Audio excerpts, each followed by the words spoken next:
Aujourd'hui, plongeons ensemble dans l'histoire fascinante d'un des plus grands prophètes de la Bible, Jérémie.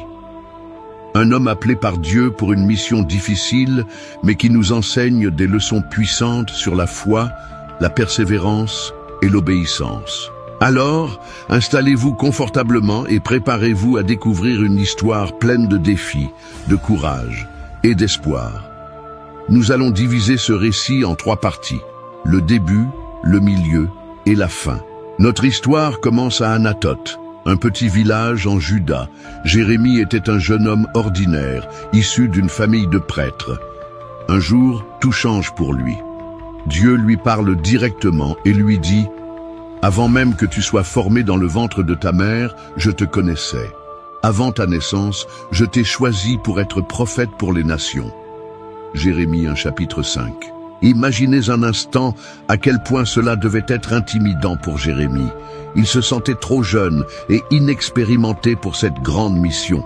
Mais Dieu le rassure, « Ne dis pas que tu es trop jeune, car je serai avec toi pour te protéger. » Jérémie accepte finalement cet appel, mais il ne savait pas encore à quel point sa mission serait difficile.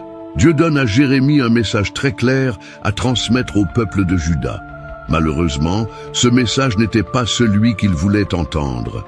Dieu avertissait qu'en raison de leur désobéissance, de leur idolâtrie et de leur injustice, la destruction viendrait sur eux.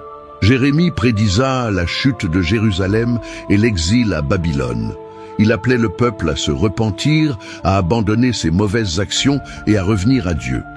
Mais ces avertissements étaient souvent ignorés ou même tournés en ridicule.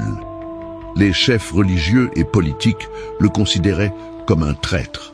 Un jour, Jérémie a été jeté dans une citerne pleine de boue pour le faire taire.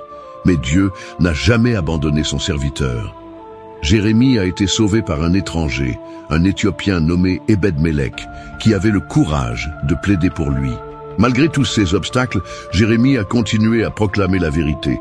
Il a aussi écrit des lettres aux exilés à Babylone pour les encourager et leur rappeler que Dieu n'avait pas oublié ses promesses.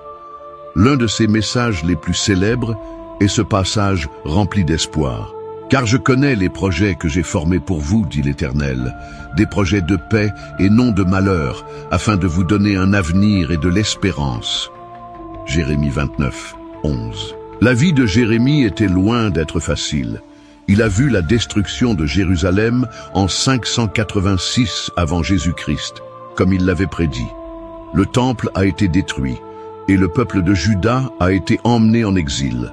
Mais même dans ces moments sombres, Jérémie a continué à être une voix de consolation et d'espoir. Il a rappelé que Dieu était fidèle à ses promesses et qu'il restaurerait un jour son peuple.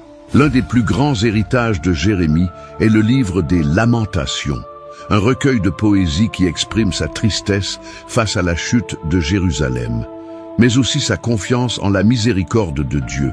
Il a écrit ces mots puissants. « Les bontés de l'Éternel ne sont pas épuisées, ses compassions ne sont pas à leur terme, elles se renouvellent chaque matin. » Lamentation 3, 22 à 23.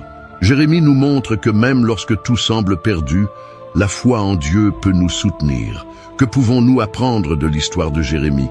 Tout d'abord, que Dieu peut nous appeler à faire des choses difficiles, mais il nous donne aussi la force de les accomplir.